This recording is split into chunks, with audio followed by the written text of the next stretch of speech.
Have you ever eaten this? It's a type of crab called a sailor or kayamas. Ito na mga kapishing, yung mga hinuli natin kagabi. Ayan. Mga kayamas. Ito na yung linis na.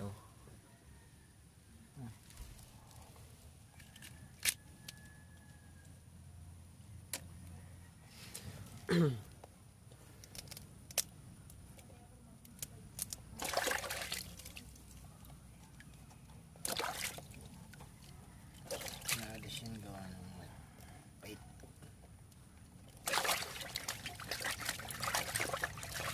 Bale, hindi nga pala natin kinukuha yung shell niya kasi mahangot yan mga kapishing o tapos mapait.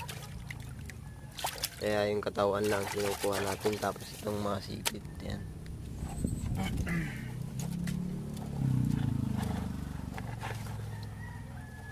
Yan malaki oh. Malaki yan eh.